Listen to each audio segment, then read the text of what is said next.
afternoon is here, and I apologize for my shakiness, but there are deer just mulling about along the fence row.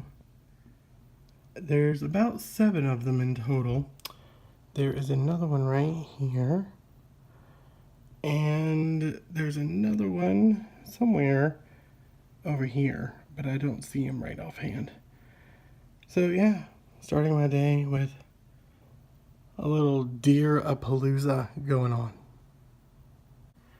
As I may have mentioned a moment ago, deer-a-palooza, I told you there were more, I just couldn't find them. These are the other two. That is a mama and a baby that are munching on some grass in the backyard. You can see the corner of the tiki torch. There is another one over to my left. Let me see if oh, look at the baby. Let's see if I can get the other one. So I tried to get the other one for you, but I can't because it's already moved out of the window shot. And there's those two. And there's another one right there. That's the other baby, which is not a baby anymore. But there's how I'm starting my days. Baby deer everywhere. Hey everybody, welcome to Monday. We're back to work today, back to work week, back to a new, month, I guess still. It's kind of a new month. So back to normal life. I hope you enjoyed this weekend trip with us. I hope you enjoyed that. I like taking you guys along with me when I go places. And like I said, I'm going to try to start doing more and more things to get out of the house a little bit now that the weather is not as tundra as it was previously. It is still cold. Don't get me wrong, it's still cold. I did kick the heat up a little bit ago because it was very chilly in here. But Monday is obviously, as you may have seen already, it has deer in it. There are deer lurking in the yard right now, having a little snack. I'm okay with that. They don't eat much, and they're kind of cute to look at, so not too bad. I don't eat them, so don't ask me. I don't cook them. I don't eat them. I don't hunt them. Never have. I may have tried to eat it once, but I was a long time ago. I'm not a big hunter or anything like that. Just never really appealed to me killing things. Just don't like doing it. I have issues with killing bugs, so I don't have issues with killing spiders. That's just because I'm terrified of them, not terrified them. Ooh, hey, phone being all weird. Really washed out there. There we go, it's a little better. Not sure what happened just then. We'll just roll with it. But yeah, so it's Monday. Monday has definitely been a Monday. I did, however, manage to be on top of things. I've got the grocery list completed. I'm going to pick it up tonight, so I don't have to go to the store, which is a bonus. I've got most of all of my work done today that needed to be done, and I got it done on time, which was another bonus. And I did pick up around the house a little bit because, mind you, I did a lot of house cleaning on Friday, but you know how that works. You live in your home, and it gets dirty, and so you have to keep cleaning it. So I kept cleaning it. I've got my bottle of water there, which my water does not look like normal water. It's because it's got the enhancer stuff in it. It's actually peach tea, but sugar-free, and so it's not as bad for you as it could be. So I'm trying to take that into account as well. But yeah, Monday has been a Monday for sure, and not too bad. I can tolerate it. I think I really can tolerate it. It's almost over, actually. It's already 5 o'clock in the afternoon, which the days are already getting longer, which is another kind of bonus. 5 o'clock in the afternoon, about 3 or 4 weeks ago, it would have been dark almost already. Now it is still sunsetting. So bonus to springtime is longer days, more sunlight, and a little bit of warmth, and I'm okay with that. Because the cold does start to wear on you after a while. If you live in the north, like where it snows all the time and it's cold all the time, well, not all the time, but it's much cooler there longer than it is here, more power to you. I couldn't do it. I could not live in a place that was covered in snow more than like maybe 3 or 4 days out of the year. I couldn't do it. I have people that work with me that live in the far north and in Canada, and I could not fathom the temperature that they endure for Canada. I just could not. imagine what it's like living in a place where it's always below zero. I just couldn't do it. I would probably wither up and freeze to death and die. That's where I would probably end up.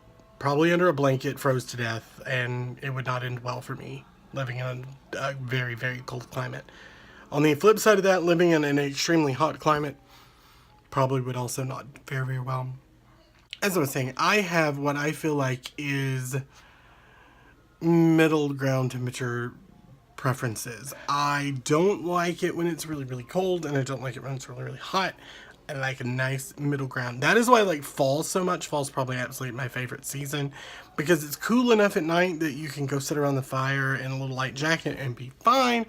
But in the daytime, it's warm enough that I can go outside and be active and not sweat my head off. So bonus to fall. Fall is absolutely my favorite. Plus all the pretty colors, and you know, you get all those fall feelings of coziness, and you can go camping and all those fun things. Camping in the summer to me is a pain. It's too hot. I don't want to lug stuff. There's bugs, a lot of bugs, and I don't like sweating out in the heat and enduring that. So no go for camping in the summer, but fall is the perfect time to camp. That is for sure. I haven't done that in a long time either. Actually, last night was sitting around talking about the Grand Canyon. I'm thinking a trip to the Grand Canyon would be lots of fun. I've never been. I've never seen it. My mom and dad have gone a few times. They say it's unfathomable how big it is until you're actually there, so photos and things don't do it justice. So, I don't know. That idea's there. I have always have scatterbrained, crazy travel ideas. I swear if I had the money, I would never stay home. Ever. You would probably see this house maybe once a month. Because I would love to be able to just travel and see everything this world has to offer. But, alas, I do not own... I'm not a millionaire. I'm not rich. I am very, how you say, not rich. So I can't afford to do things like that. So like going to the Grand Canyon, for example, would require a week off from work. It would require me to do the driving because I would have to probably camp or rent hotel rooms that were super cheap because it's not cheap to travel. So yes, if anybody wants to donate money, they're welcome to donate millions of dollars to me so that I can travel and just see the world. But, I doubt that's going to happen, so my odds are probably better in the favor of winning the lottery, which, again, are probably not going to happen. So I continue to work every day so that I can afford a little bit to go on little trips and enjoy my time. And I hope you enjoyed the little video yesterday. Those shoe tree was kind of cool. I actually am planning, I already made a note of where it was. I want to go back and throw some shoes over it just because, I mean, I'm like, why not, right? So I may throw some shoes over the tree eventually. So if that happens, you'll see a video for it for sure. But I don't know when or how that will happen, but I would like to do it at some point because I don't know why. It's kind of cool. My sister said it was like voodoo, but really there's not a lot of voodoo superstition around that. It's pretty common. I don't know why people do it. They just do. It's kind of like people throwing shoes over power lines. Why they do it, I don't know. If you know why, leave it in the comments below. Let me know why people throw shoes on trees or over power lines. There is a shoe tree at Disney World, actually. Trivia. I gotta work Disney in there somehow. Disney does have a shoe tree. If you take the ferry boat from the Magic Kingdom to the Wilderness and to the Fort Wilderness Campgrounds and the Wilderness Lodge, I think that's what it is. But if you take the ferry boat across to those, you will pass the famous shoe tree that's there. The shoe tree there is actually shoes from all the skippers that ferry the boats. So those are hanging in the tree there. So take a look next time you go out. If you go back through my Disney videos back in October, I want to say I got a shot of it on the video, but I really don't remember. So you can go back and look. Somebody let me know if it's there. Yeah. But yeah, there's a shoe tree at Disney too, for Disney boat captains. Yep. So that is it. I am going to get back to work now and yeah, see what the rest of the day brings. Well, folks, that's a wrap for me. I'm calling this day done. The sun is set. I'm fixing to close up shop and go get some groceries and something to eat. My stomach is growling. So, I guess this day is done for us. I hope you enjoyed it. It wasn't a lot to it, but just some idle ramblings of my own self. But if you did like it, make sure you give it the thumbs up and like and subscribe if you haven't already. But I will see you guys on the other side. Till tomorrow.